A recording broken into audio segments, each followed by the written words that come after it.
This episode is sponsored by Dr. Chrono by EverHealth, the #1 mobile all-in-one EHR. Built specifically for medical practices, Dr. Chrono includes an integrated feature that powers a seamless payments acceptance experience. Dr. Chrono Payments offers multiple ways for patients to pay as well as insurance credit card processing. As a Dr. Chrono customer, you can easily activate our fully integrated payment solution that will streamline your cash flow and help you get paid anytime from anywhere. Deliver the best patient experience with a fast and easy way to collect payments. Visit drchrono.com/payments. That's drchrono.com/payments to learn more about Dr. Chrono today.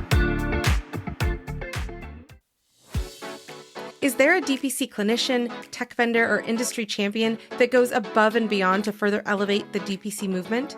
Nominate them for a DPC Innovation Award to recognize them for creating traction, embracing innovation, and demonstrating commitment to the movement. DPC Innovation Award winners will be announced and honored at this year's Hint Summit, taking place in Denver, Colorado, September 27th through 28th. Nominate a DPC innovator at summit.hint.com, plus get $50 off your Hint Summit 2024 registration with promo code My DPC Story. Some notes about today's episode. There is some language that may be inappropriate for young listeners, so please consider this as you listen today. Also, there is a young listener who decided to join in on the conversation. A hint on who this could be? Well, it's the newest member of our family. He definitely brings new meaning to being a family medicine doctor. On that note, thanks for tuning in today. Now, on to the episode.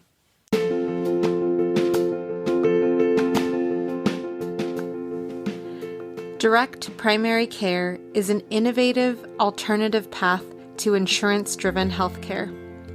Typically, patients pay their doctor a low monthly membership and, in return, build a lasting relationship with their doctor and have their doctor available at their fingertips.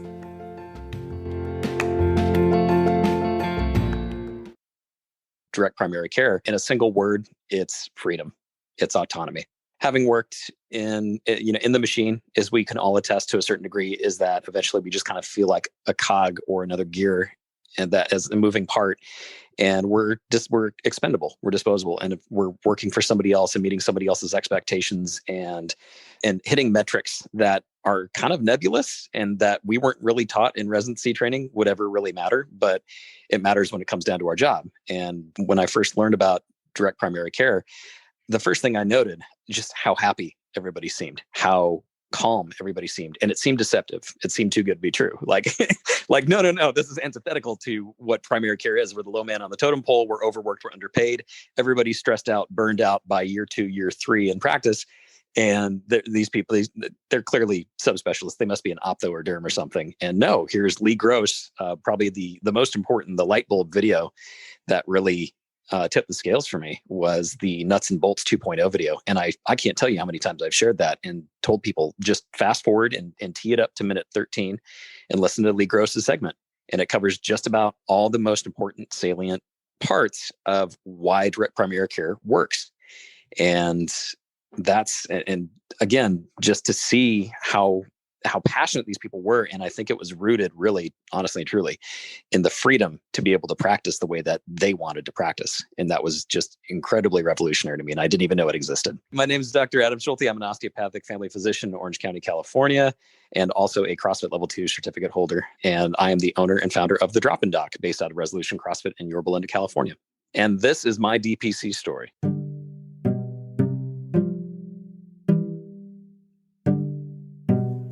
Dr. Adam Schulte is a board-certified osteopathic family physician.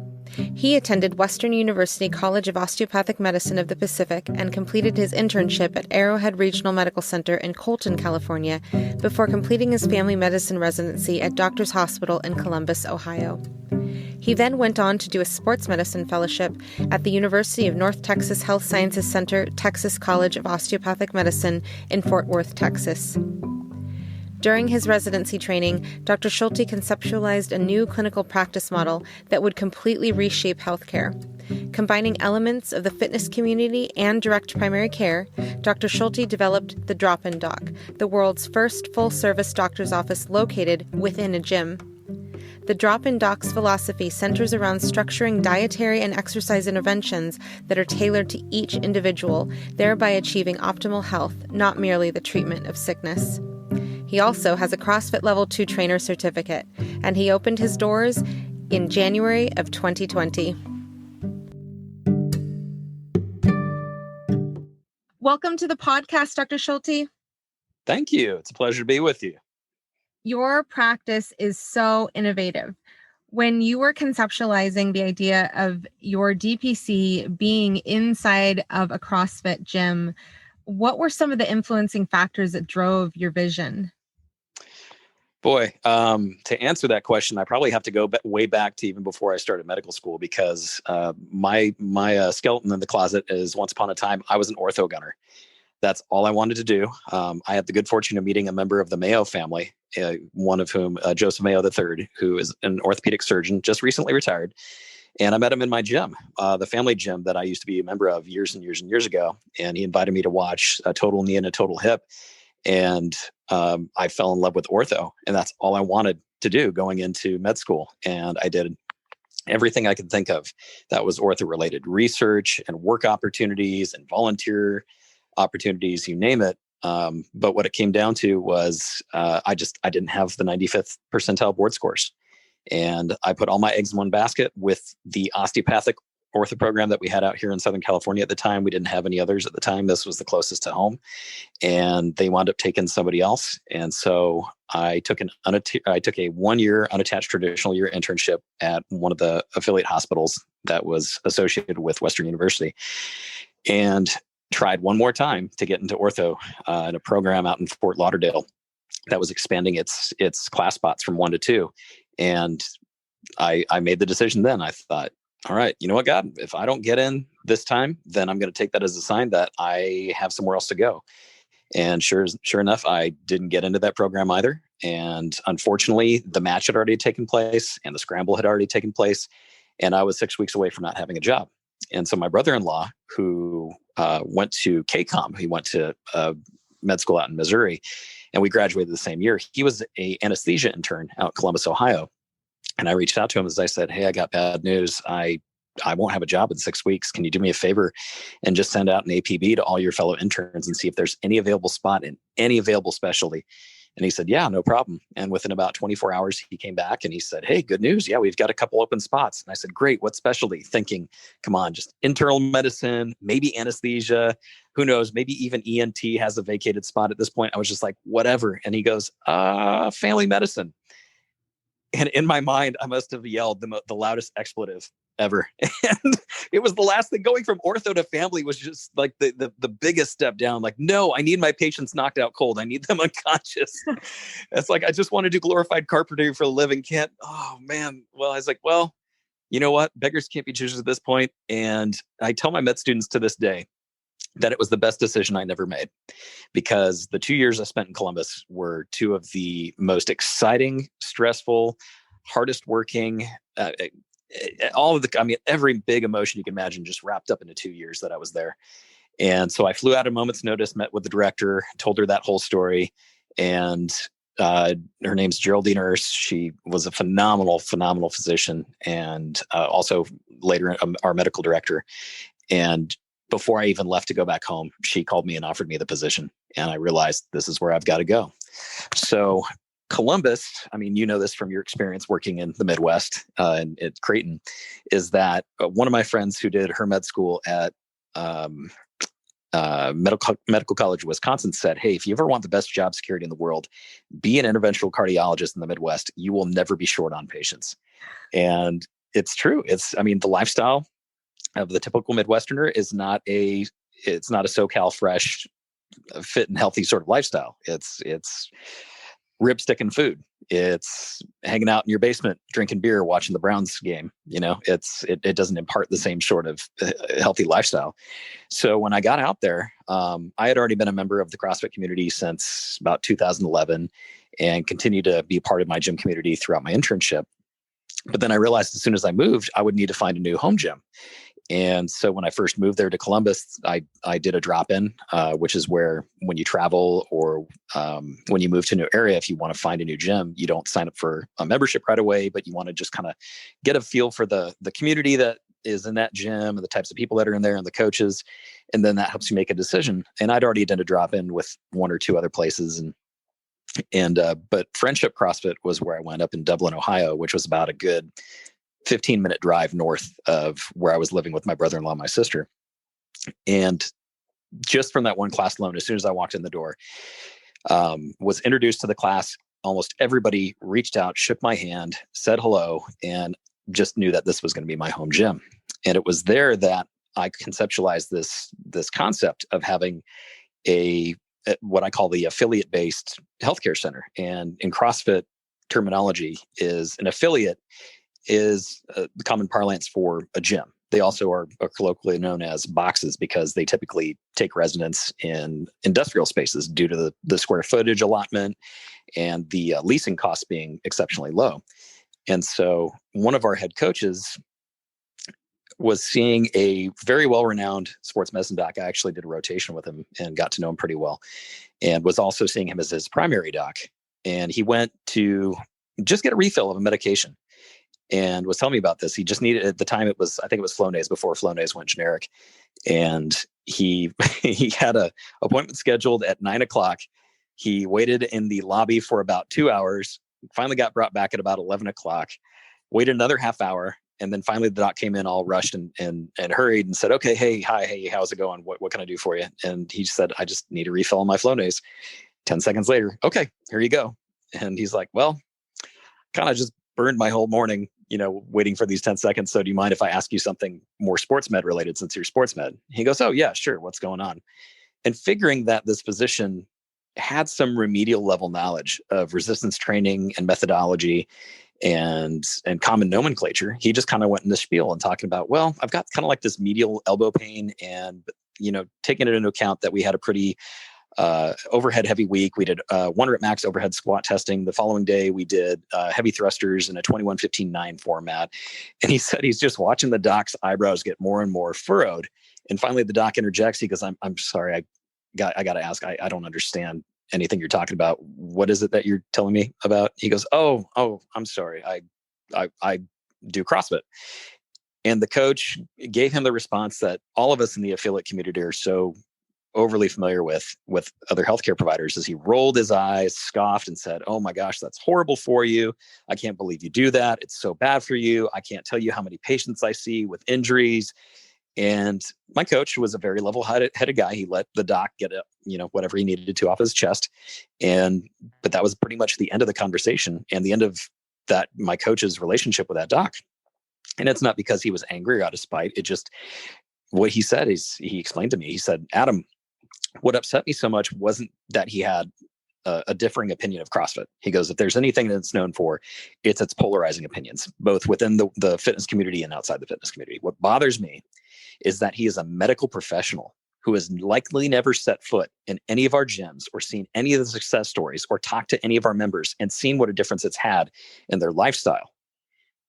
And yet he interjects his personal opinion in place of his medical opinion and passes that off as his medical opinion. He goes, that's what I have a problem with. And that's why if we had a client who came in and maybe needed to see a doctor for something that was outside their scope, and as a coach, and they were saying, hey, I'm having some ankle discomfort, and giving them some suggestions as far as ankle mobility exercises, still not resolving, then maybe that coach says, okay, well, maybe you go see a physician. Maybe they can check you out.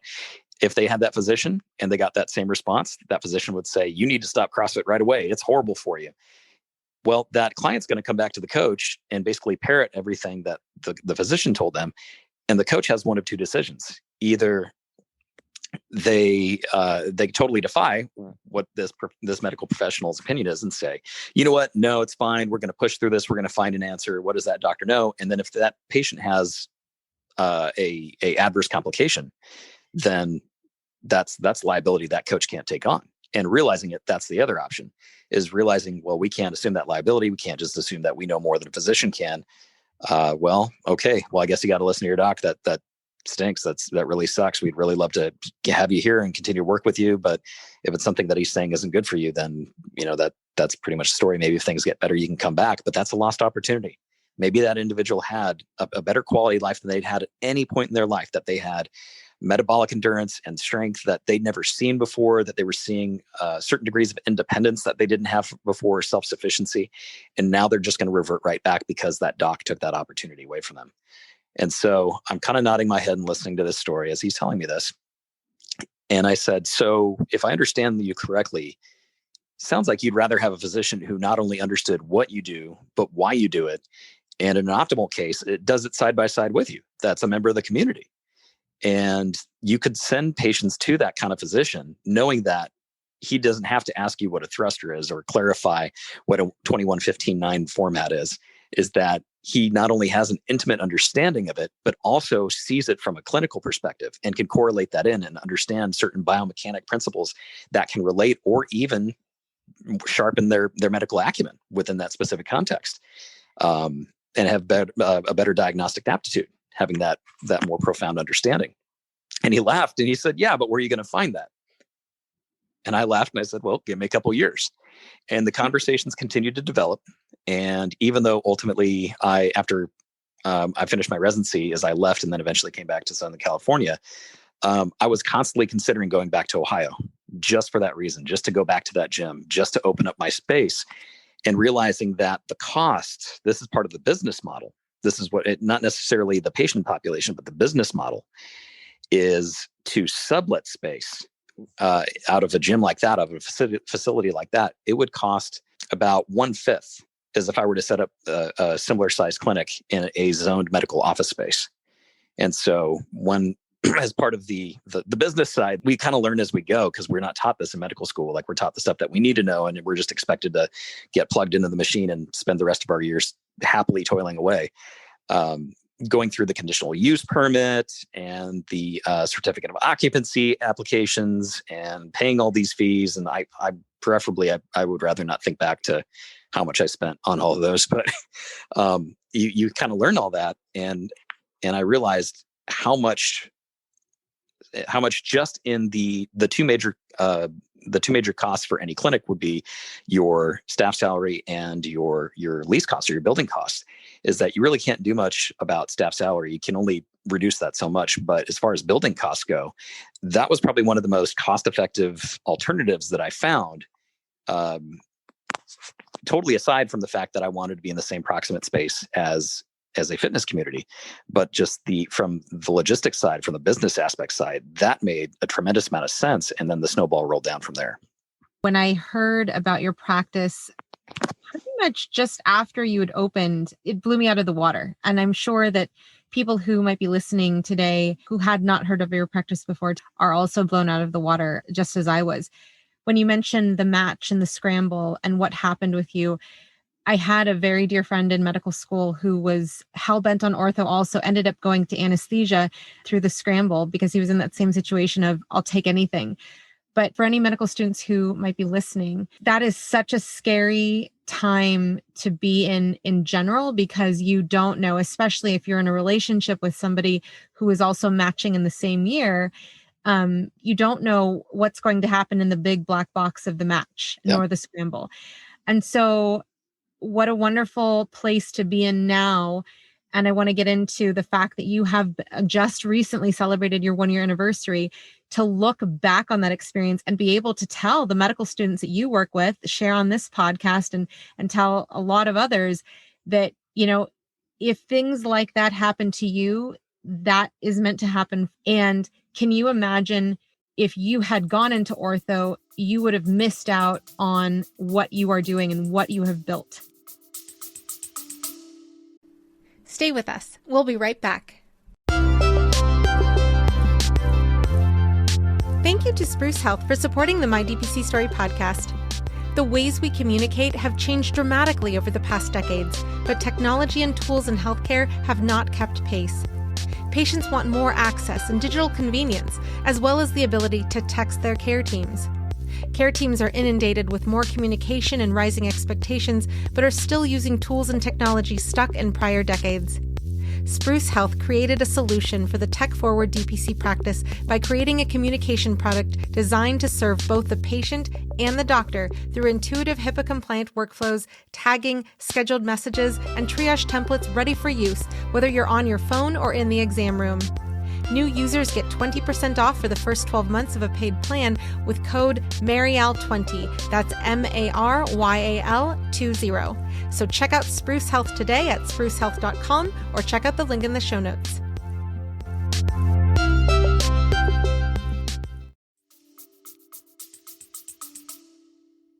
Oh my gosh, yeah. And that kind of, even before I had opened my doors, is I got a taste of exactly what my quality of life would have been like. And there's a whole other social aspect to that too, as well, as far as me coming home and what was waiting for me back home, is that when I was in my fellowship, we shared office space with the university system. It was actually the John Peter Smith hospital ortho program, and they also had a residency program there. And I overheard one of the attendings, one of the more, I mean, I know this is typical for ortho, but one of the particularly more outspoken and a straight shooter sort of docs complaining about is that apparently with some formulary changes, I overheard him saying that they were being reimbursed the same amount for a total knee replacement, a TKA, with the 90-day global period attached to that after the fact, as a PM&R doc that was doing a nerve conduction study. And that's where I realized, I thought, because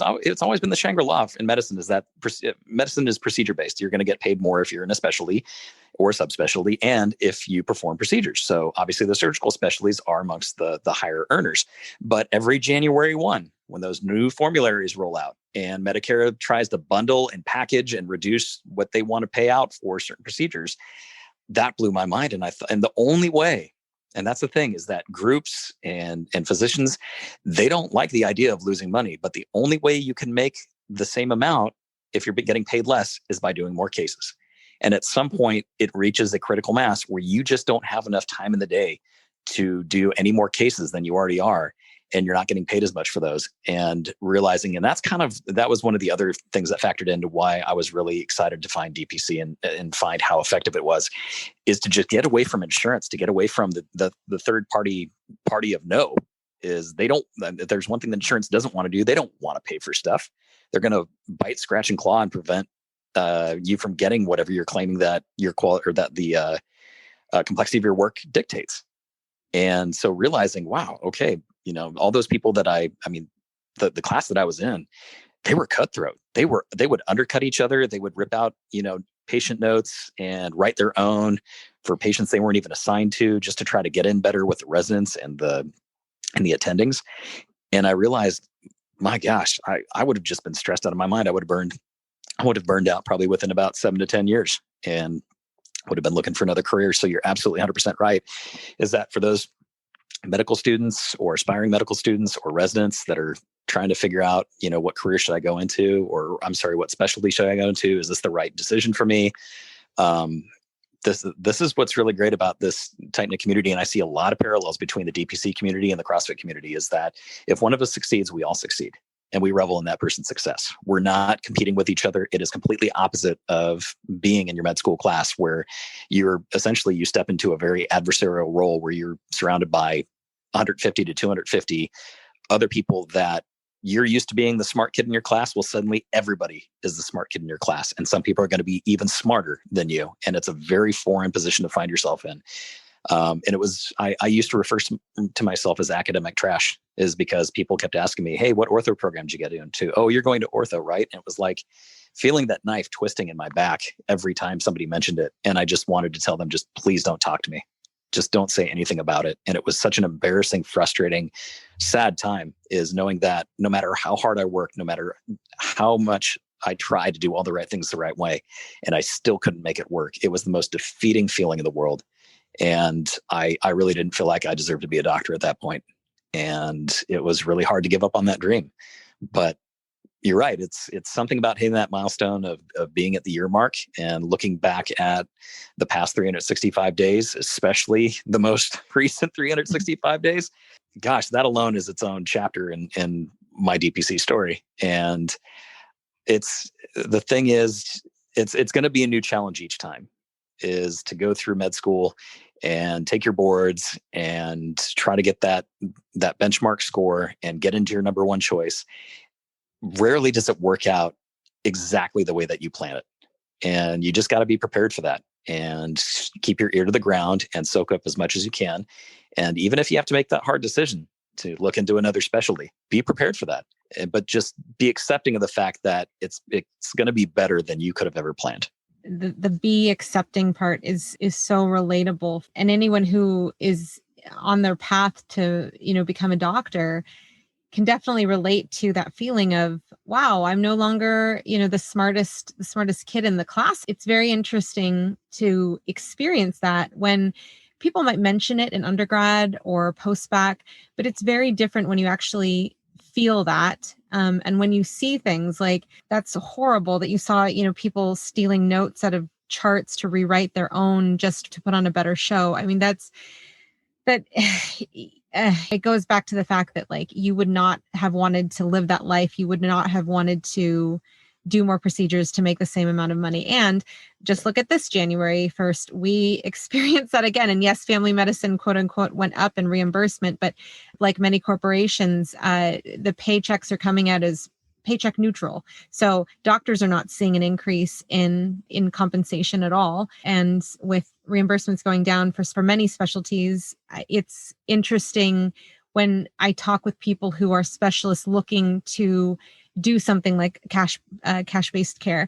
I have a dear friend, one of my best friends from medical school. He is an orthopedic surgeon in Orlando, and he was under that same situation that you described, where you have to do more. He had 2 girls, now he has 3.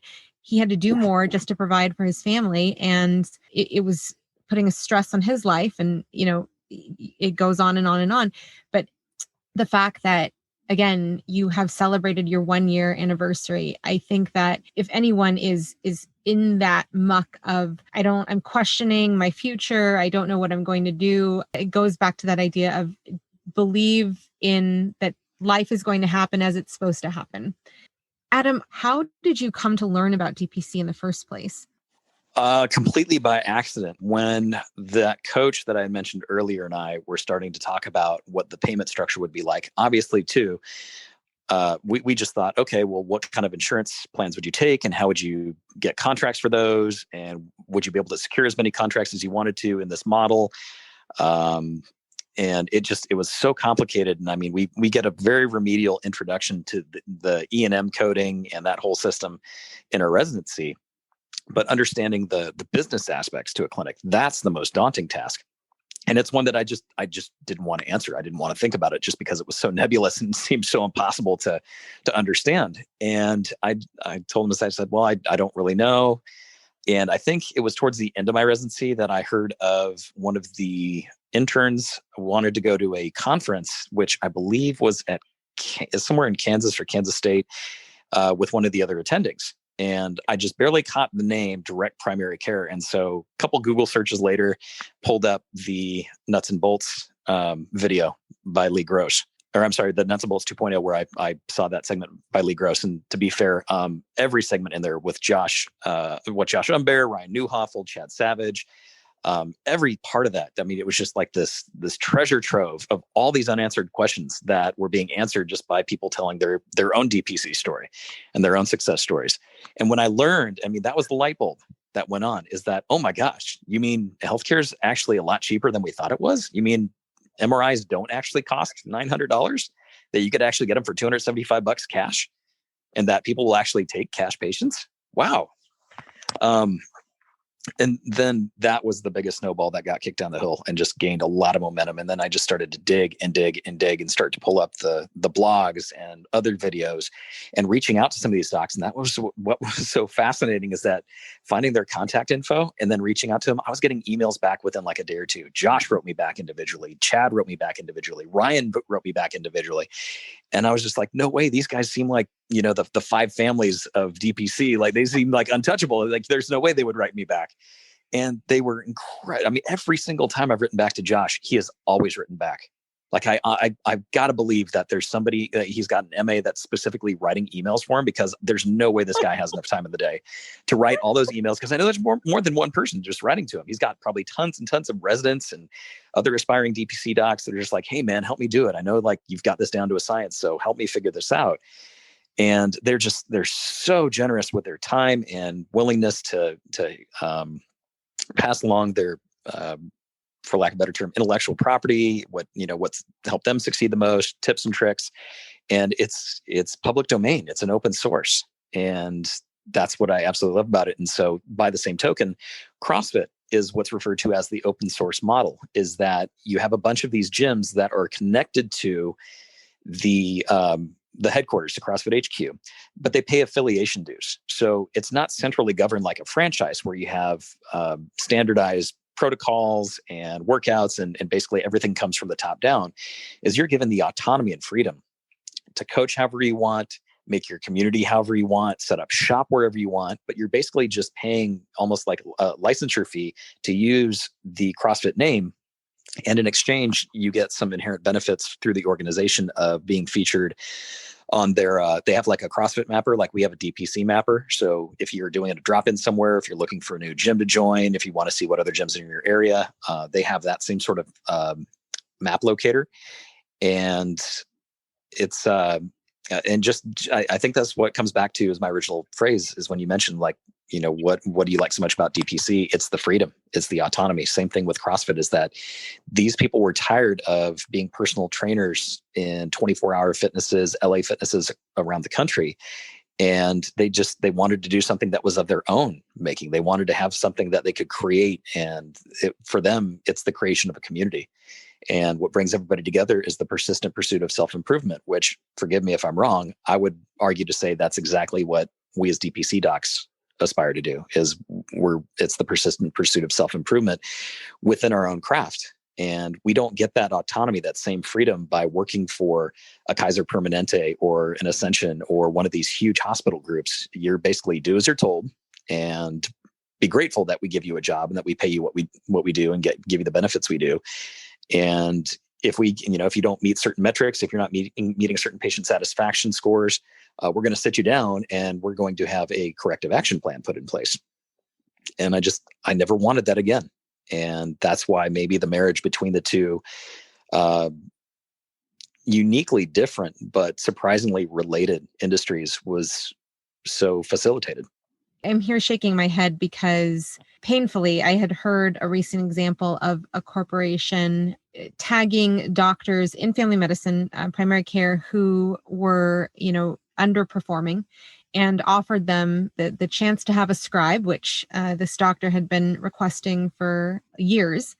But the caveat is that the doctor has to pay for the scribe. So basically the RVU reimbursement, it goes down significantly because of the doctor having to pay out of their own pocket for a person to help bring the company more money.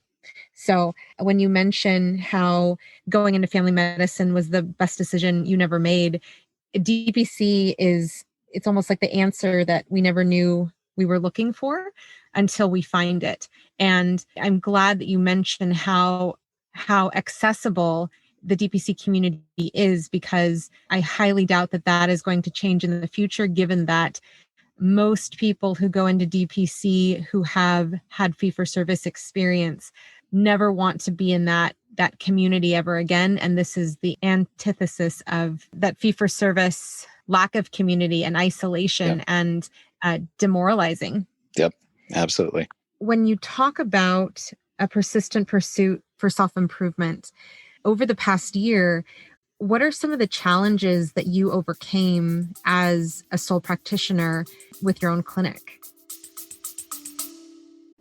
Stay with us. We'll be right back. Have you tried an AI scribe in your clinic? Well, I've tried so many, and I can say Heidi Health is the best AI scribe I have come across thus far.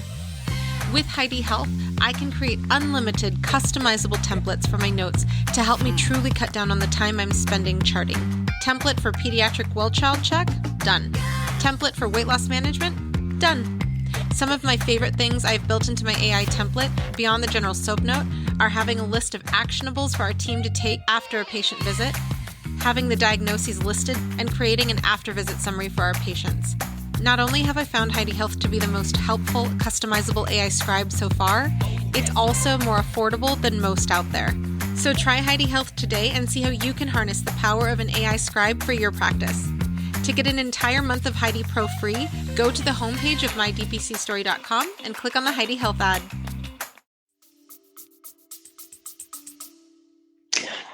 Oh, that's great. Happy to dive into that. So what makes me a bit of a rogue, and I get a lot of boos and hisses from our fellow primary care colleagues, even probably within DPC as well, is that I staunchly argue, and this is in no small part related to our training and profession as a whole, is that we're trained as downstream treaters. We as physicians across the board are basically trained how to throw pills at problems. We're taught that preventative care is the gold standard, right? Diet and exercise, gold standard. Most of the non-communicable acquirable disease can be solved through the appropriate dietary and exercise interventions. How much education do we get on that in our preclinical training? Absolutely none. Maybe you have a unique program out there. Maybe Cleveland Clinic runs like a 2-week nutrition course, but compared to a full year of pharmacology, compared to a whole year of pathophysiology, it's dwarfed by. So I always say is that we focus more on downstream treatment as opposed to upstream prevention. Is that we have to focus upstream so that the downstream, it's viewing it as sort of like a river or a creek. Is that if you take care of the upstream flow, downstream dries up. Is if you take care of the diet and exercise management, if you successfully implement that into your patient's plan of care, then you don't have to throw lisinopril, metformin, statins at these patients. But it's not the system's not incentivized for that. It's incentivized to do sickness care rather than healthcare. And this all relates back to what the definition of health is. The traditional definition of health, if you were to go on Google right now, is the absence of sickness. And I'm going to show you why that's such an ass-backwards definition and why we have, and probably why we have such a broken system in the first place, is that by comparison, do you say that light is the absence of darkness? Like if you take away darkness, is there magically light? No, light has a source. It comes from a light bulb, the sun, a candle. So to say that health is the absence of sickness is like saying, oh, well, if you remove sickness, you magically have health. No, health has a source. You are that source. Your lifestyle, your behavior is that source. And I've made this statement before to my patients as I say, your body is a reflection of the decisions you make. And so if you don't exercise and if you don't eat a predominantly whole food diet, you're going to be eating processed foods and sitting on a couch every weekend and the majority of your time and sitting at your desk 8 to 5 every day, then yeah, you're going to have sickness. You're not going to have health. And another definition I coined for health is that health is what's given to us by Mother Nature minus that taken by Father Time. So health is a delta. It's a change. And we have a degree of control over that. And one of my favorite stories to tell as I became more involved with the CrossFit community was one of the CrossFit Games events that I volunteered on the medical team for. I believe this was back in 2013. And Julie Fouché, who you will probably hear that name pop up more and more as she becomes more involved in the DPC community. She at the time was a competitor, but she was at the Cleveland Clinic I believe at that time she was either in her first or second year of med school. She was studying for her Step 1 boards. And she took the year off to study for the MCAT, or I'm sorry, not for the MCAT, for her Step 1s. And her coach and she were sitting in the medical tent with us and introduced myself, said hi, said that I knew him by name. And her coach's name was Doug Chapman.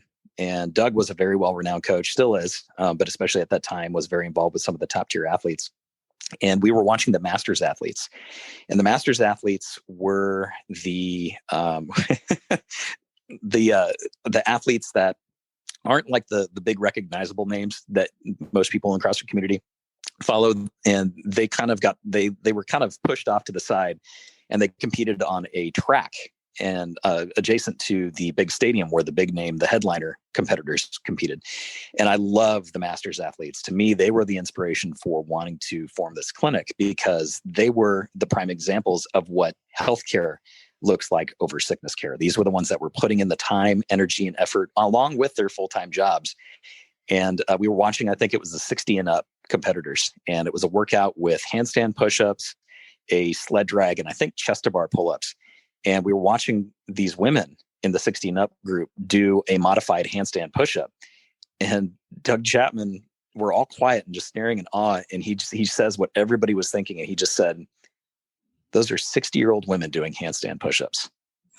I just want that to sink in for a second. Just think about that. That was the profoundness of his simple statement, was like, exactly.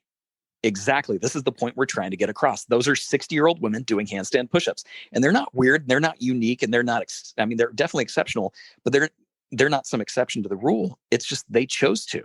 They chose to invest in their health. They chose to make themselves the source of their health. And that's how their body was reflecting. Their body was the reflection of the decisions they made. And it was fascinating watching these people. I still stay in touch with a lot of these masters athletes, and they were probably the most vehemently supportive of my practice model as I shared it with them. But this is what I would say to anybody else, is I would want every single person to see these people and aspire for the same and be motivated the same and be inspired to make those changes in their life. And you need to have the brick and mortar. You need to have a gathering place so those people have some place to go, that they know that they have a physician that can monitor this aspect of their life. That's such a huge, crucial aspect of their life. And I'm just going to go ahead and throw this out there. Could you imagine if primary care was more healthcare oriented, that if we were educated on how to design an appropriate exercise program and a follow-up care program, and how to design an appropriate dietary program, and how to choose the best dietary program for a given patient, considering comorbidities and pre-existing conditions. The big picture, if I'm going to go ahead and just kind of be the Elon Musk and give away my intellectual property and my big picture drawing on a napkin sort of goal, is I would want to create a kind of an all-inclusive electronic health record, custom-made health record, just like Josh did with Atlas, except that it has an open API that intercommunicates with a performance tracking software, as well as data from wearable devices. And so you literally have real-time health metric data being integrated in constantly. That's not just measuring the old standard, antiquated, not to say that these don't have value, but how we just traditionally used blood pressure, resting pulse ox, and those are our quotes, vital signs.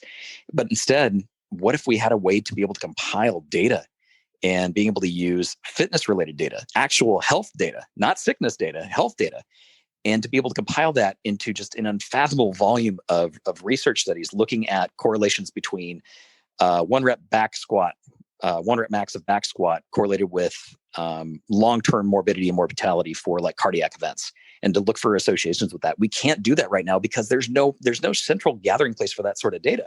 It just doesn't exist. So you'd have to create it. And that's kind of like my bigger picture beyond the clinic, is I'd want to look for a way to actually be able to study and monitor true health metrics and be able to use that to, for lack of a more modest term, change healthcare overall, flip it on its head. Not just because it's January, and not just because of the isolation and stay-at-home orders that we've all experienced, but in general, when you mention, wearable devices, the market for wearable devices has just blown up. So you can tell by just looking at the market that people want to know more about their health. Like I was just talking with Kate Snodgrass, who uses a Freestyle Libre for pre-diabetics. And when she said that, I'm like, what fee-for-service doctor has time to put a Freestyle Libre on a pre-diabetic? There's just no way.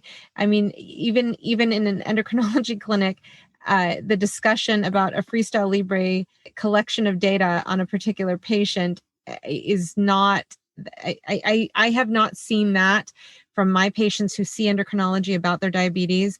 I have not seen that as something that is commonplace. So you absolutely see there are people who desire to have health rather than sickness. And that was one of the biggest challenges too, because obviously if that's our goal, if we want to monitor health rather than treat sickness, then obviously that's the cultural emphasis of the drop-in doc. Unfortunately, the cultural perception of what a physician is somebody that you go see when you're sick, dying, or broken, right? It's like you don't go to if you're going to go to a doctor, it's not going to be for dietary and exercise advice, right? Because historically, they don't know anything. We're not taught that unless we have a vested active interest, and we take that, and then essentially, like what I did is I took part of my recreational interests and merged it with my professional interests and made that the focus of our clinic. And so initially from the onset, what I thought was going to be a huge funnel, and it would attract almost everybody from our local CrossFit community into our gym, or rather into my clinic from all the surrounding gyms. Our growth was rather stagnant. And that was the biggest challenge I realized really quickly, how do I change the cultural perception of a physician to somebody you come to for exercise and nutrition advice, that you come to for fitness advice? And I thought I had done all my background work. I thought I already laid the foundation is, hey, I set up my clinic within a Cross affiliate, literally in the office. I have my level 2 cert. I'm doing everything I can to make myself as amicable and accessible to the CrossFit community and provide a service that would seem that would be high in demand, but it wasn't. And that's what was so fascinating, because everything else that was new within CrossFit, it was a new shoe, new piece of equipment, new merch. It catches on like wildfire, like the Theragun, right? Like those soft tissue massager guns. That's basically like a glorified jigsaw with a lacrosse ball plugged in at the end. They're selling these things for like $300 a pop, and they can't keep them on the pallets at these local level events. People are buying them up. So I thought for sure it would follow the same trend as by word of mouth. That's how stuff develops and gains momentum very rapidly. The clinic was the exception to that rule, and I could not make sense of why. And another part of that too is that people thought that that's all I did. People didn't know that I could do things like ingrown toenail removals, that I could do physicals, that I could do an EKG. And what really helped us out, COVID saved us. COVID was our saving grace, is that as soon as I was able to obtain some of the rapid testing kits and analyzers, we used the BD Veritor. And then I just on my own noticed on Google, if you looked up COVID testing near me, it brought up these clinics, and they had this special tag on their Google My Business listing. And so I started doing Google searches like, well, how do I become a verified COVID testing facility? And found out that Google used, I think it was called ArcLight, and that you could sign up and verify your clinic for free. And they would give you that tag. And so I signed up. Within a couple of days, I got verified. And after that, our phones were blowing up.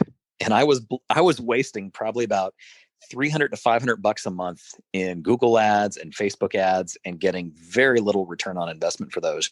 And I paused all the campaigns as soon as that little change was made, and people were finding us on Google. And I think in my first month, I had like a 5,000% increase in search results. Since October, I think we had 100. I got this data from my Google My Business listing sort of report card.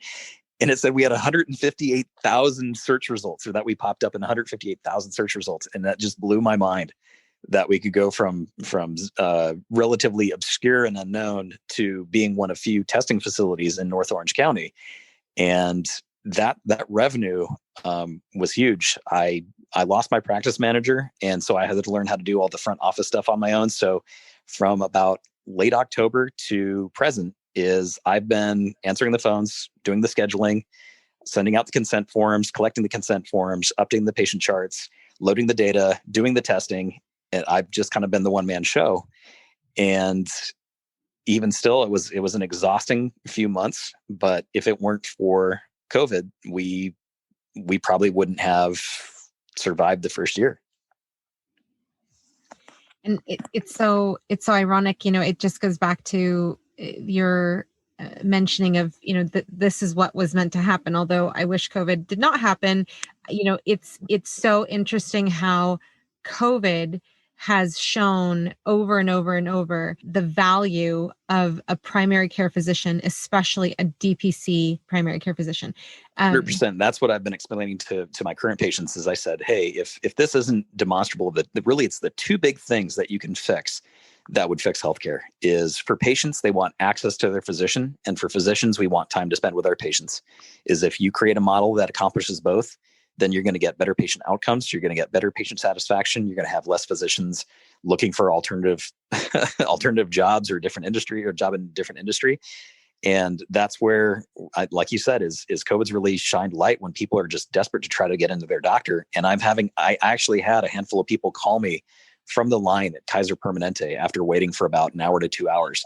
And they said, if you can get me in the next half hour, I will head over there right now and I will be there as soon as I can. And they have literally left the line from Kaiser Permanente to come up to my clinic.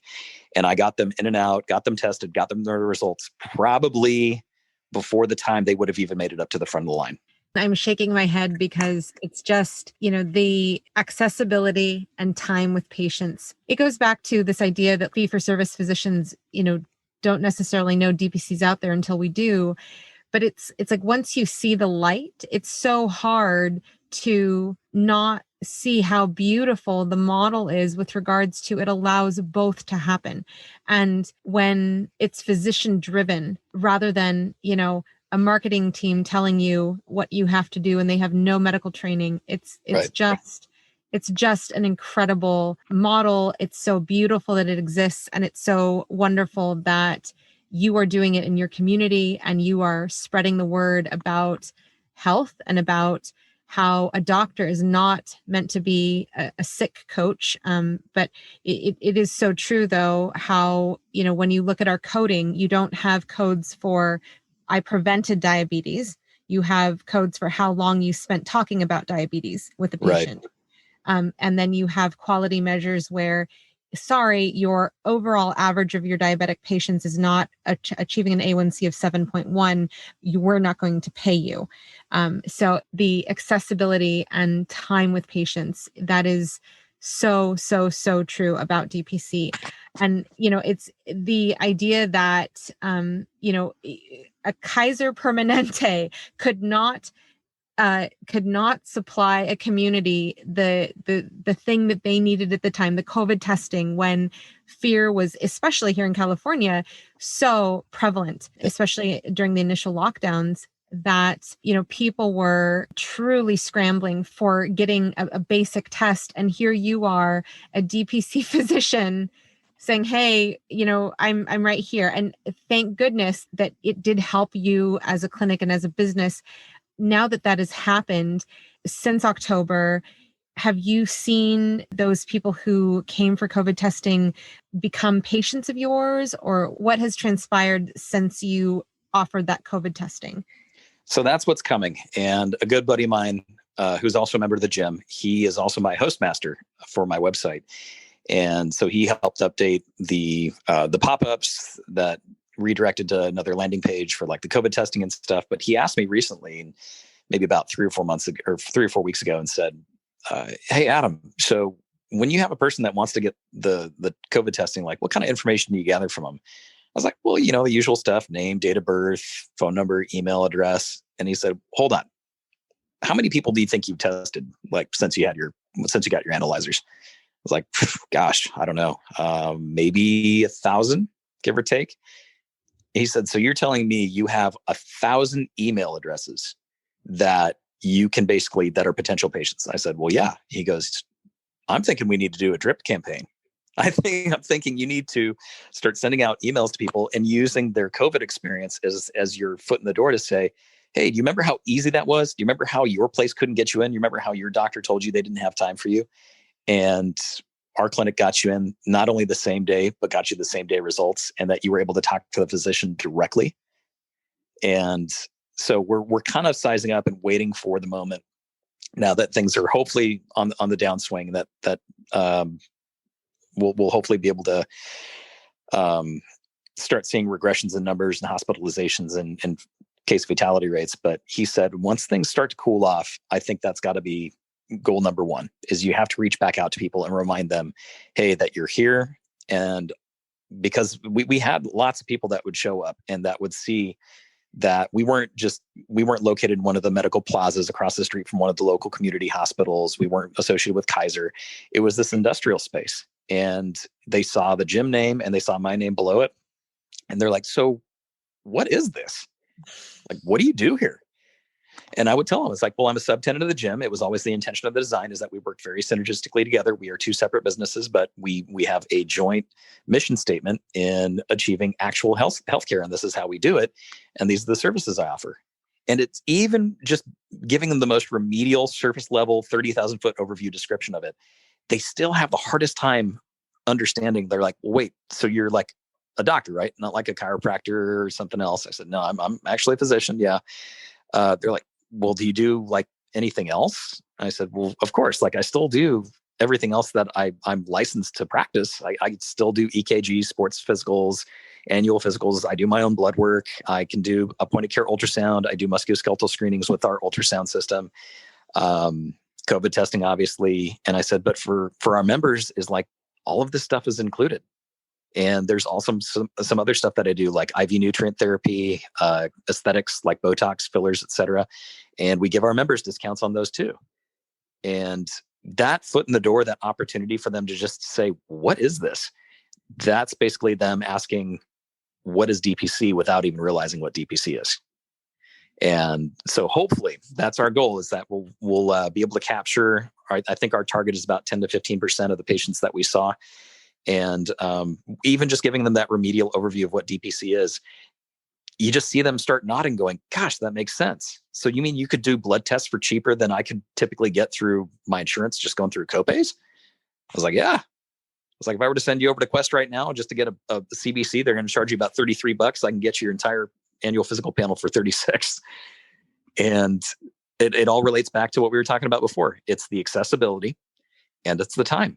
That I was never rushed, that the doctor literally came up to their car, that they talked with the doctor, that they got to ask any question that they wanted to, and that they were seen the same day. And that the doctor actually scheduled them, that he picked up the phone, put them on the schedule, and was the one that came out to their car to test them. So hopefully that's going to be the value add that we can roll into when we reach out to all these prospective patients. But and plus two for the gym is we want to bring people in where I could just open a door down the hallway and say, if you want to be in the best shape of your life, if you really want to see what healthcare looks like, have a walk down the hall with me. Take a look at these people. Have a look at how much of a good time they're having and all the friends they're making and all the people they're communicating with. Like, this is what healthcare looks like. That's my dream. That's the goal. You have somebody that's invested in your goals. You have somebody that is interested in being a part of your lifestyle change. That's basically going to be guiding you and is asking you questions to the answers that you may not even really have firmly developed. And so my intake with any of my new CrossFit patients is I ask them 3 questions right off the top as we're doing the HPI. The very first one, and I tell them, you have one word to tell me why you do it. Why do you show up every day? Why have you been doing this for 7 years? Why are you putting so much time in outside of classes? Why do you show up every day for class? One word. It could be a noun, a verb, an adjective, whatever you want. And it stymies them. And it's because it's a very simple question. And it's very limited because they only get one word. They can't tell me this big, long, rambling story. They have to give me one word. You want to guess what the most commonly given answer is? Everybody says health.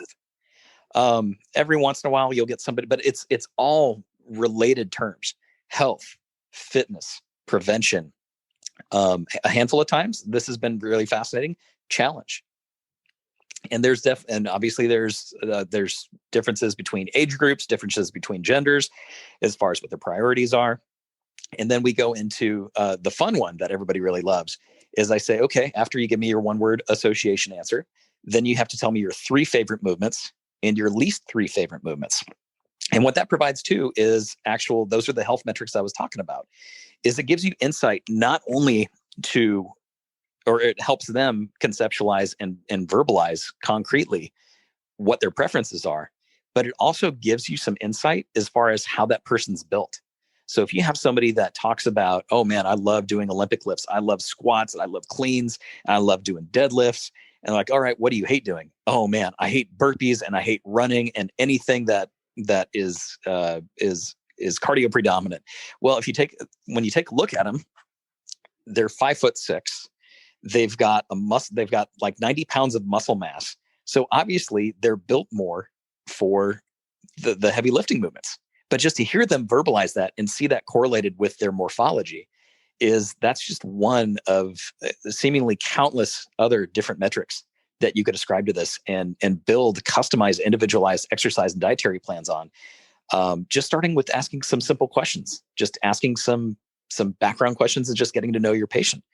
And that's why I designed it that way. And I would love to expound on that and add other metrics and just to see what are considered or what will eventually be more valuable metrics. Those may be it. They may not be. There may be some that are better than those. But what's great is that before we even talk about past medical history, what medications you're on, have you ever had surgery before, any family medical history, right off the bat, I want to know, why are you doing this? And then I want to know what you like and what you don't like. And that's how we start our relationship with each other. And from there, we do a baseline EKG. We do a baseline body composition scan. So when you step on a scale, you just see a number, but you don't see what that number is made of. You don't see the ECW or TCW or TBW. You don't see the body fat mass. You don't see the muscle mass. You don't see the skeletal muscle index. You don't see where that muscle mass is localized to. And so that's why I invested in one of the in-body scanners, which is a bioimpedance analyzer that can give us fairly accurate body composition data. And what's great is it will track it over time. So when I put that patient's MedRec number into my in-body scanner, it keeps a logged record of that person. And it will actually put a scatter plot graph at the bottom where you can see the undulations in their skeletal mass and their body fat mass. If they go on a dietary plan, if that's part of the lifestyle plan that we've developed, is so you can actually see a longitudinal history at different points in time of where you've been really good, where you were at 3 months ago, 6 months ago, 9 months ago. Oh, hey, look, this is you right before the holidays. This is you right after the holidays. Look at that big bump. That's what you know that you have to plan on, and maybe start making some more preventative measures before going into the holiday season. If that's, if you don't want to make up that lost ground every January and February before summer hits. And it's been awesome. And we have some people that are incredibly motivated, and they have their wearable devices, they have their Whoops, they have their Fitbits, they have their Apple iWatch. And then they also have the in-body scan results that we use to correlate with other metrics like their sleep habits, their strain, their recovery. And if there was a way to compile all that data and integrate it into an EHR and have it in a readable format, and that gave you frequent updates, like if there was like to flag the physician if there was a sharp deviation in one of those metrics, or I find myself a lot of words because my mind starts working faster than my mouth can produce the thoughts. But just to imagine just how this would just completely reshape healthcare, and this is the way I'd want to spend the rest of my career. That's what I would want to focus on. Absolutely. And Adam, the in-body scanner, that's new to me. So can you describe the device and how much does it cost? Is it attainable for any DPC doctor, or is it quite expensive? Shoot.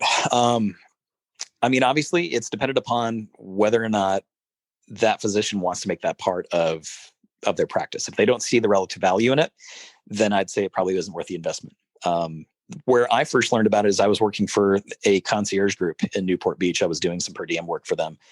And I noticed that in every room, they had one of those scanners. And I asked, hey, where did you guys get those? And do I need like a special license to use those? They're like, no, you just contact the manufacturer. You can just purchase them directly from the manufacturer. I was like, wow, okay.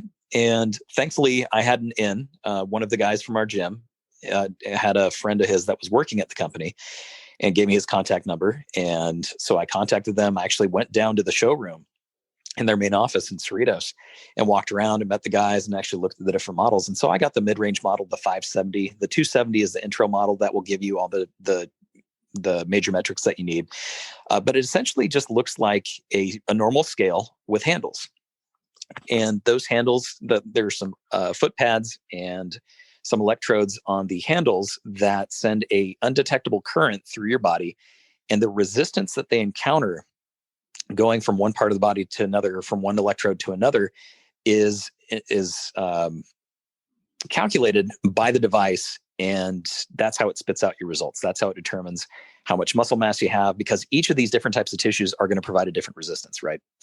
And that's how you get your customized results. And it will spit out all this different data like percent body fat, total fat mass, skeletal muscle mass, total body weight, and it will produce it on a report that's really easy to interpret and isolate certain key metrics that if you were more interested in like that one trainer, if you wanted to reach a certain body fat, if you wanted to achieve a certain skeletal muscle mass, if you wanted to determine what your base metabolic rate was, it provides all that data.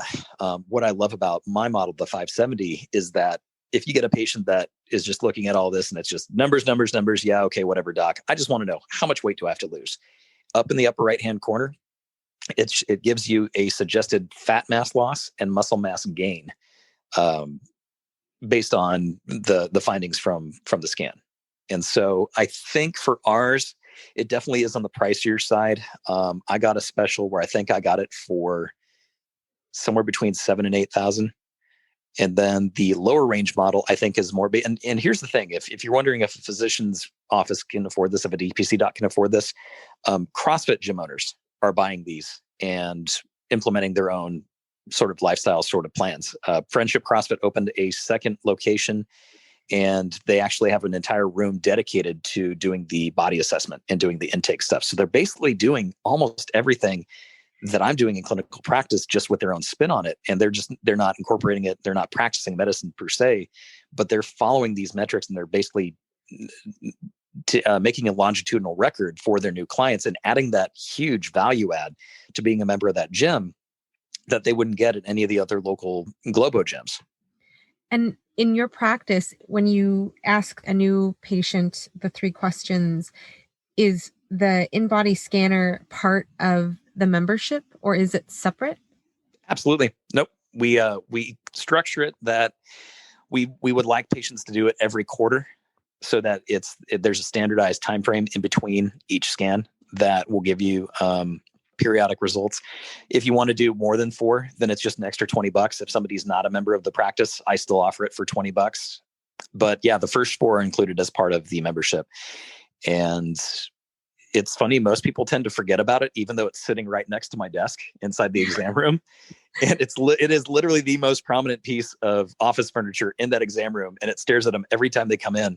And I still have to remind them, be like, when was the last time we did your in-body? When was the last time you did an in-body? Oh, I don't know. I think maybe February. Oh my gosh. Okay. And it takes literally 2 minutes.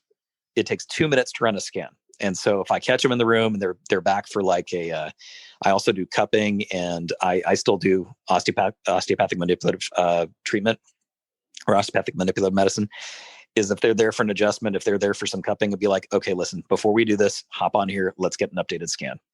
And they do. I think there's a certain desire for that sort of paternalistic relationship between a physician and the patient. And not to go down, I don't want to go down that different rabbit hole, but obviously working in traditional medicine or working in a large group-based practice, you're accustomed to what I heard one other physician refer to it as retail medicine, where the patient is always right. The customer is always right. Do whatever the patient tells you to do. That I am not shy at all. I'm a very outspoken opponent of that sort of practice of medicine. And that it should be more of a paternalistic relationship with the patient, because you're the professional consultant. They're not. It's your liability. It's your malpractice insurance. And if you're going to let the patient make their own clinical decision making, something happens to them, hey, that's on you. Some ambulance chaser is going to come back and sue you for letting the patient make their own uninformed decisions when you're the professional that they're coming to for advice. So I've noticed that with most of my patients. They know that about me. They know that they can't just phone me up and be like, hey, doc, give me this. I know my own body and blah, blah, blah. And if I don't get this, blah, blah, blah. And they know they're going to get me come back and be like, I'm going to say, no, too bad. That's not indicated. It's not right for you. And if you want to disagree with me, you can disagree with me in person, schedule an appointment. But for the most part, we have a very collegial relationship. People want to tell me about achievements that they're making. They're going to tell me about, they're going to ask me questions about their wearable device data, about, hey man, what does this mean? Here's my latest, my heart rhythm tracing. Is this something to be worried about? Look at my resting heart rate. Is that bad? And we kind of knew that giving patients access to clinical data like that is like giving a monkey a hand grenade. Like they're going to get freaked out about stuff that they don't even understand. And so it does create a bit of a foothold to develop that relationship with something that they're obviously, like you said, they're interested in. You have people that are buying up wearable devices and they want to understand it. They want to be able to make sense of it, but it's not something you could just open and put on right out of the box and understand it in its entirety. And so I think it's a great opportunity for physicians that are interested in that. To be honest, I'm actually going to be buying my first Whoop here in probably the next month. So that way I have all the same data and metrics, and I can understand exactly what my patients are telling me about with their strain numbers and their recovery percentages and their resting heart rate or their heart rate variability, and seeing these different reports. And that way I'll have firsthand working understanding and knowledge of what it is that they see on a day-to-day basis. And I can give them more informed and guided recommendations. It's interesting because it goes back to your having a relationship with your patients. You're invested in their health. And especially now when corporations are leaning more towards evergreen type contracts where there are a lot of sticks out there, meaning if your patient satisfaction score is not at a certain level, you won't get your full salary or your full bonus or your full paycheck. You you're hitting at the fact that when you're a DPC doctor, you're selling your practice, you as an individual doctor or as a group of doctors working together under one model. But, that is what patients are going to buy into. And that is the person that they're going to have a relationship with. And like Garrison Bliss said, the power of DPC is where the patients put their money where they want to be. And if you are not a good fit, a patient can find another doctor or go back to the fee-for-service system. But, when you talk about paternalistic medicine, yes, that's one way to put it, but I think it's also, that's you as a doctor, you as an individual. And yes, absolutely, you're keeping in mind the malpractice, the legalities of it, especially in California. But at the same time, you're practicing medicine the way you wish to practice medicine. And I think that is absolutely describing that freedom that you summarize DPC as. Yeah, that's absolute horse crap. I can't believe there's actual groups out there that are refusing to give a full paycheck. It's almost kind of like a stipulated contract, like with an NFL player, is that you have to meet certain landmarks. You hear about these guys that land awesome contracts, but then there's all these stipulations like, well, you have to achieve a certain performance, and that physicians are being held to the same standards. But who's setting the benchmarks? It's the person that has absolutely nothing to do with the exchange between the physician and the patient. It's an uninvolved third party that are in charge of making the rules and determining what metrics or what landmarks or milestones are important in a physician's effectiveness as a physician. That's actual horse crap. That's absolute horse crap. That's nuts.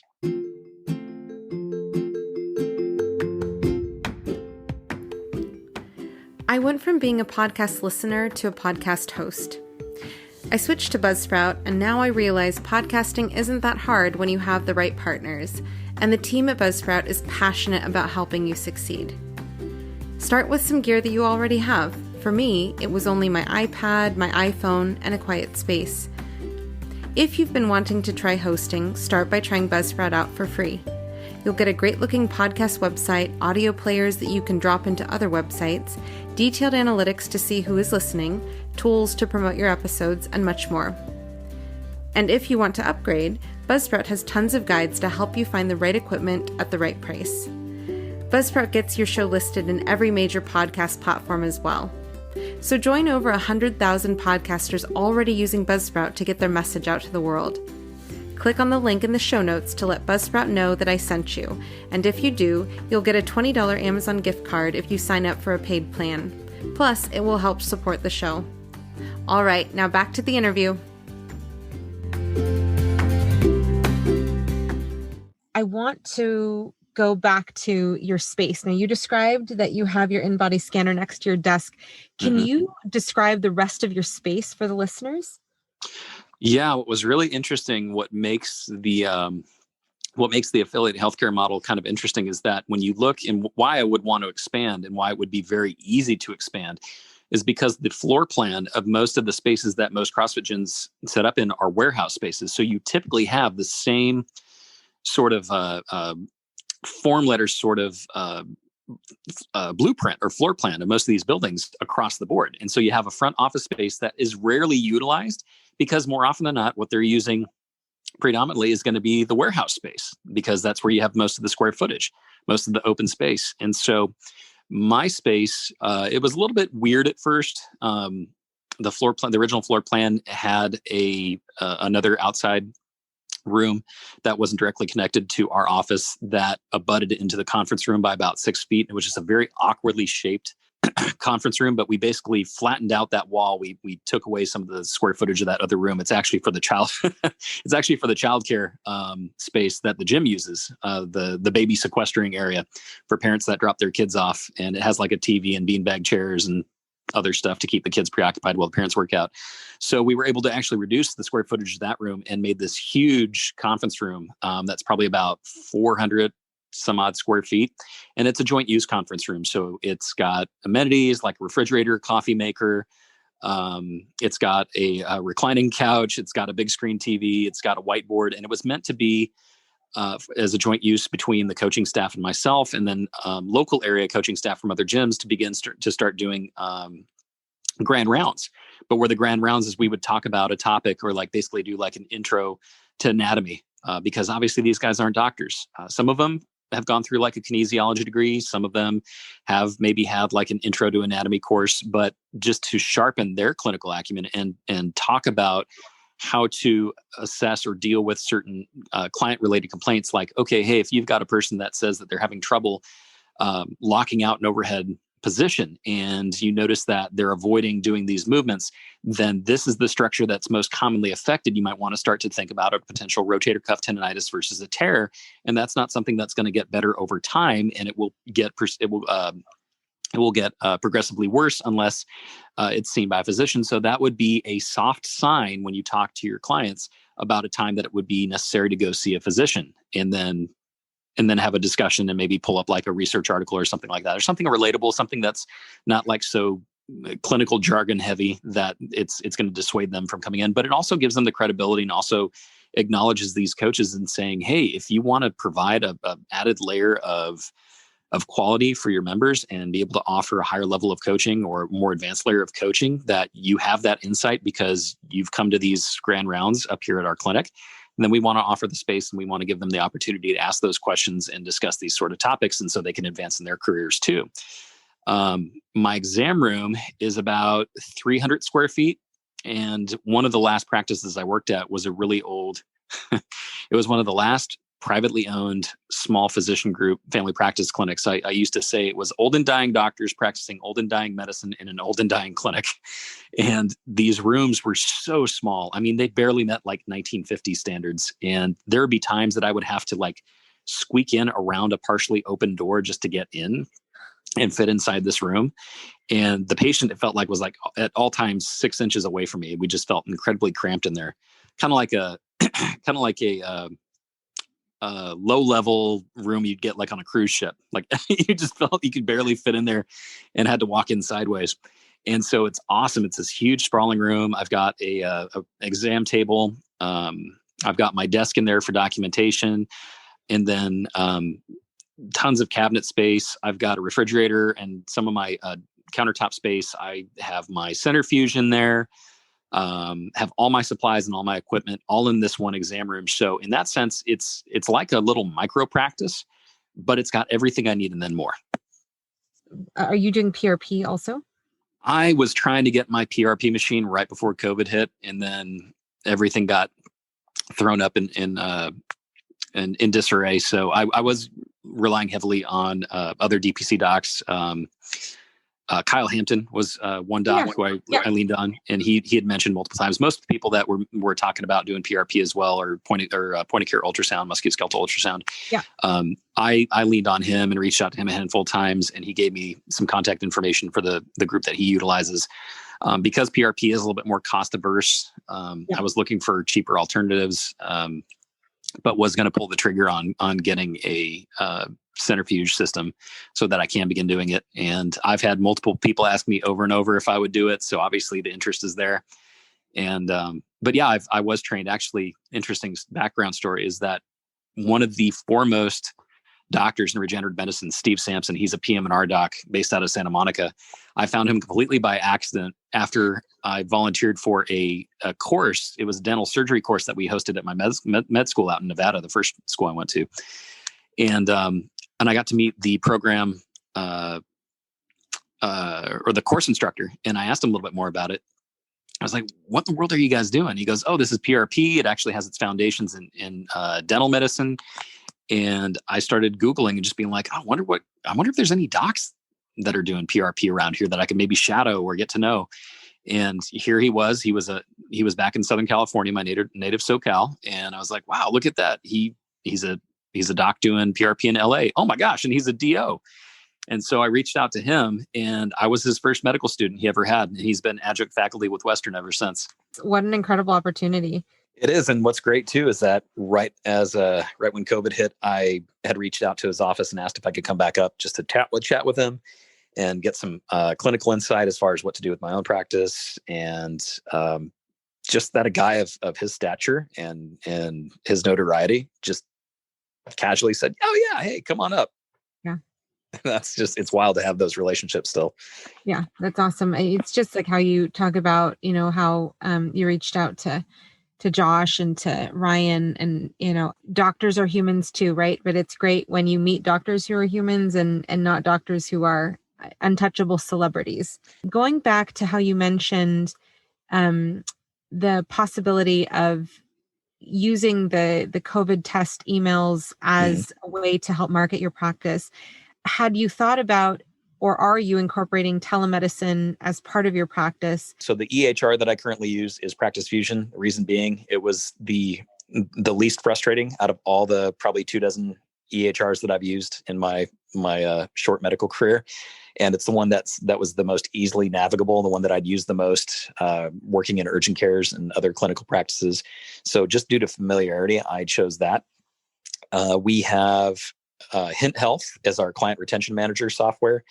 And then I also use Spruce because of the integration with Health. And so I make myself much more accessible, I think, than most docs do. Is I let my patients text me and call me whenever they want. And so I get text messages and voicemails on the weekends, and they know. And I tell them to be like, hey, if it's not an emergency, if you're not dying, if you're not bleeding out, just maybe wait till Monday, or just let me know that it can wait till, after the weekend for me to call you back. And they've been awesome. They've been really good about that, and realizing that I have a life, that I don't just live there 24/7. So yeah, I've been doing, that's been, the telemedicine component has been an element that's been there since the start. And it's one of the features that I thought really distinguishes DPC from the traditional practices. Now, it is interesting how quickly traditional practices were able to hustle together the infrastructure for telemedicine when that became a necessity, when COVID was shutting things down initially. And so it just goes to show that if you're determined enough and the incentives there, you could make those kind of sweeping changes within healthcare. It's just right. The price point has to be right. The bigger health groups, unless it's going to provide a marked, if it's going to prevent catastrophic loss, or if it's going to lead to greater revenue, then that's obviously going to be incentive enough for them to do it, which is probably why it was probably one of the, maybe both were two major driving factors to lead them to start integrating. And from what I understood too, and talking to former coworkers, it sounds like it was a pretty haphazard process, and it doesn't work incredibly well. But here we are over in DPC world, just kind of, we've got like a shitty grin, just going, we've been doing that this whole time. Like, you guys are new to this. That's cute. Well, you're trying. That's what's important. Gold star, A for effort. But for those of us that have been in the DPC world, that's just part of our daily lives. Oh, it is. Yeah. And so that's and obviously that's a big selling feature, because it goes back to those two key elements, access and time, right? So Adam, I don't know if you can hear my son. I can. Who's joining us on the call? What's going on? This is Nolan. Hi, Nolan. It's gonna be okay, bud. Oh my goodness, is that okay? There you go. We're just having a rough night, buddy. On your Instagram handle, you have really great content. And so I wanted to ask you, what's your inspiration for your content? And do you do it personally, or do you have someone who manages your social media? Again, thank COVID for that. When things got really quiet in March, April, May of last year, I tried to transfer most everything over to telemedicine. So it left me with a lot of free time. And so I basically signed up for a trial of the Adobe platform of all their different programs. And I'd always wanted to learn Photoshop. It seemed really complicated. I tried using Adobe Illustrator once upon a time, and it was just really complex. And just by necessity, I just figured, okay, well, I'm just going to go on the University of YouTube and teach myself how to do Photoshop, and just watched a bunch of tutorials. And so from that alone, I learned how to use, Photoshop, Lightroom. What was it? The audio Audition. I learned how to use Audition. I started toying around with Premiere, the video editing software. I use mostly, what was that called? DaVinci Resolve. So I primarily use that as my video editing software. Had to learn how to use Adobe Acrobat, but more in to construct my forms. And so all my custom made forms with fillable fields. It was probably single-handedly the most frustrating of the different programs to learn, to use the Adobe Sign feature, because it was not nearly as intuitive as some of the other programs, which Adobe on the whole isn't necessarily instantly intuitive. But it took me a solid 2 to 3 months to finally troubleshoot and run through every known expletive trying to learn how to use Acrobat. But it's because I learned how to use Acrobat and the Adobe Sign feature, is that I was able to create our forms for the COVID testing. And it has significantly streamlined. And if I hadn't figured that out, I wouldn't have been able to do as much testing as I did. And so it's proven crucial, and it's been great. I do all my own content myself.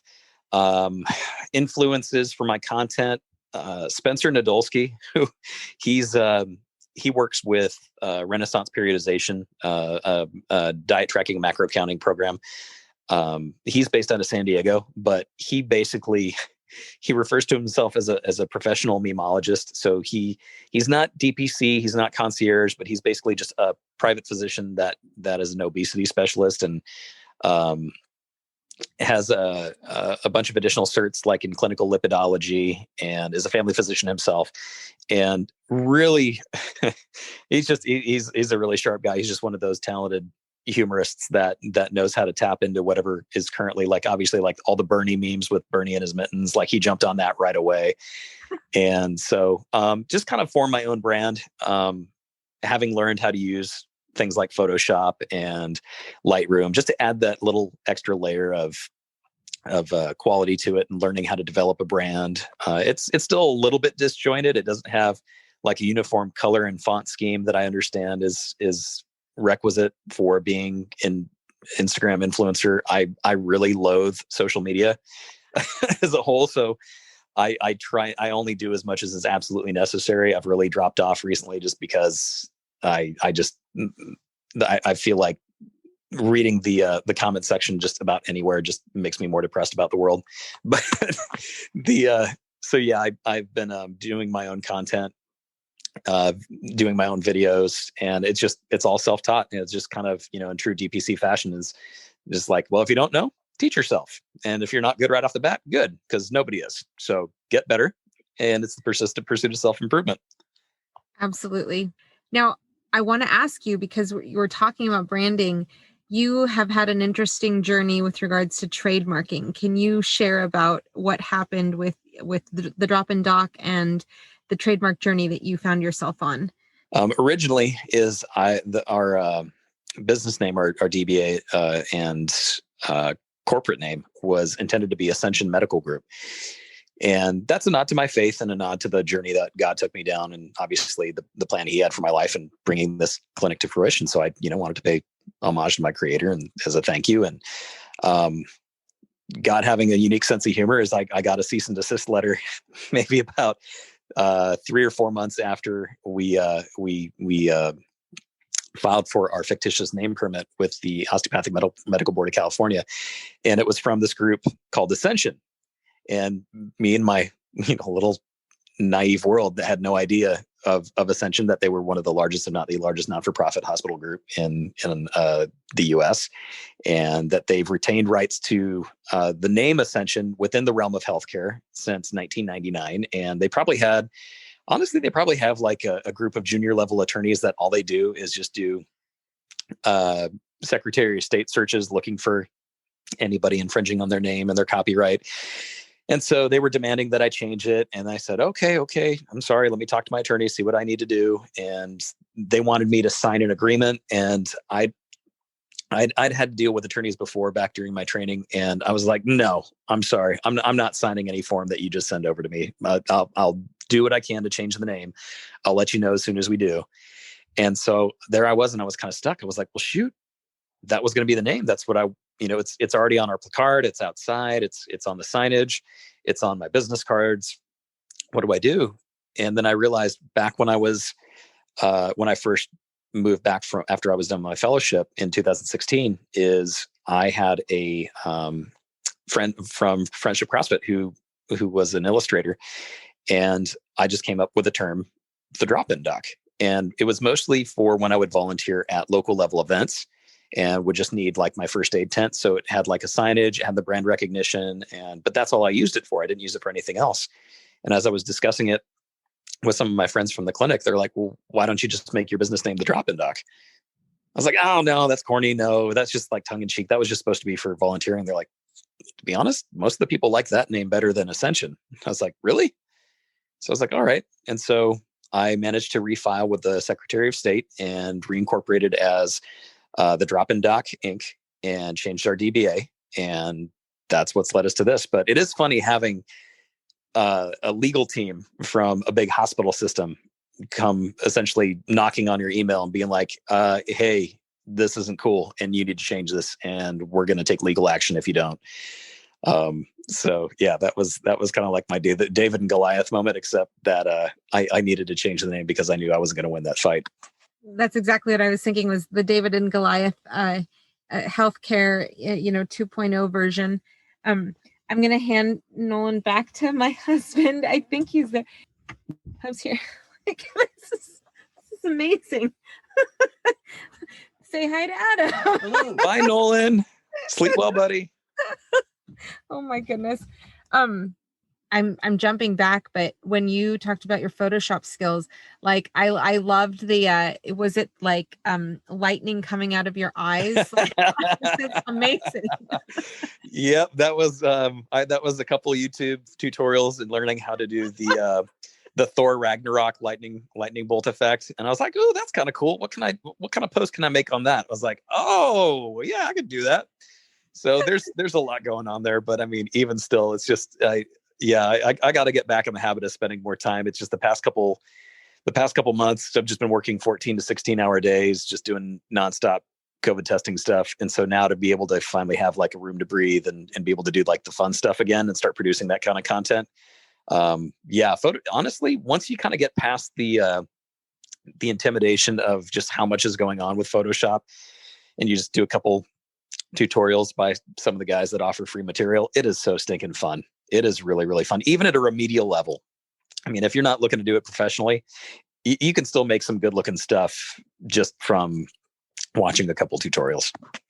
In our house, we call it YouTube University because we've learned so much, not Adobe in this house, but we've learned so much from watching YouTube videos, especially this past year. Like I've become the person who cuts hair, even my own hair in this house during the pandemic. So that's awesome though. I was going to put that post on your blog.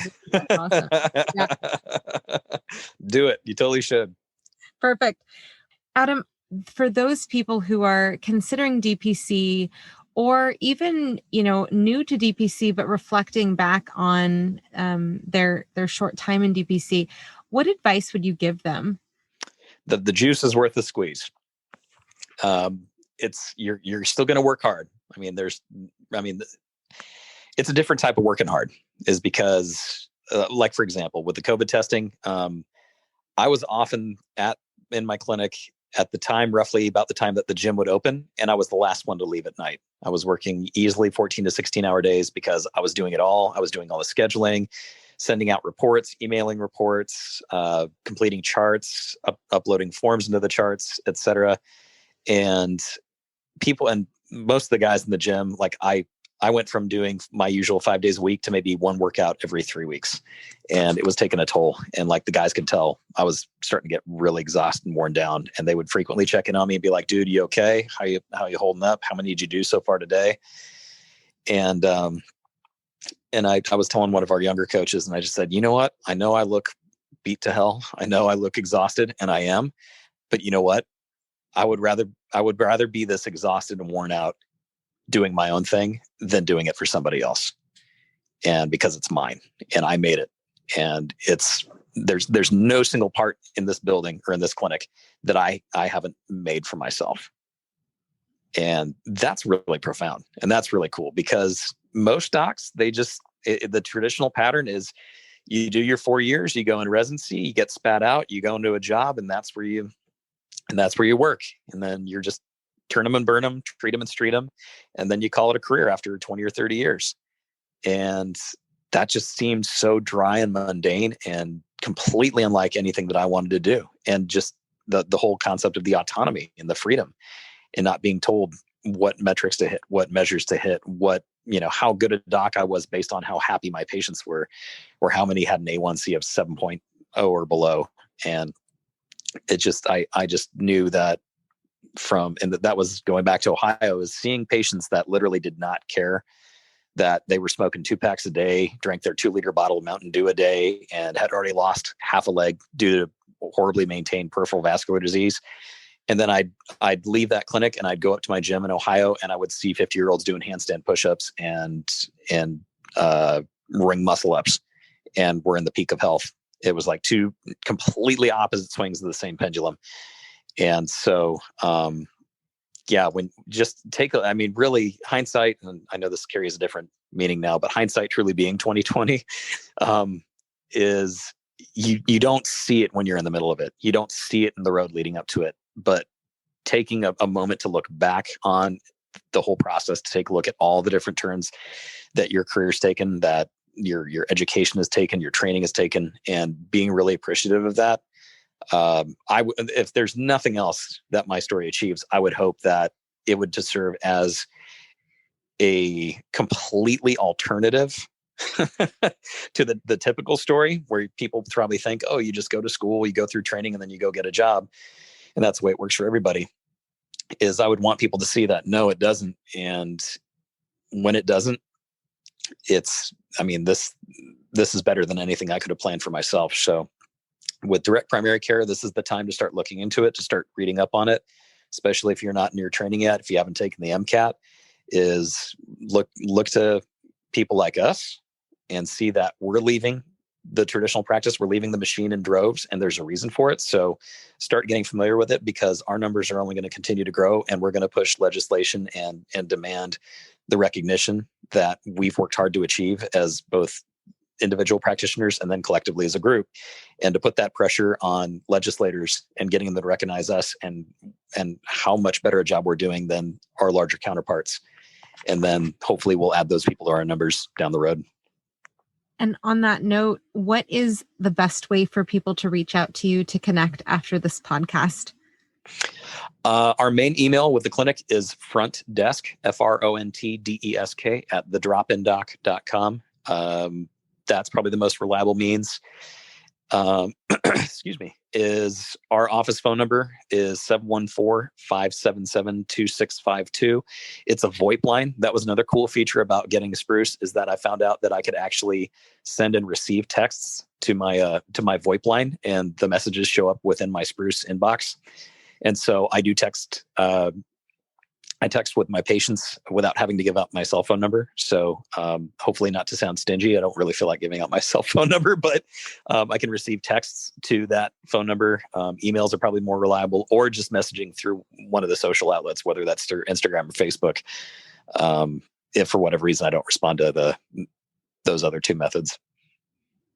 Thank you so much, Dr. Schulte, for joining us today. That was fun. Thank you so much for the invite, and hope to do it again soon.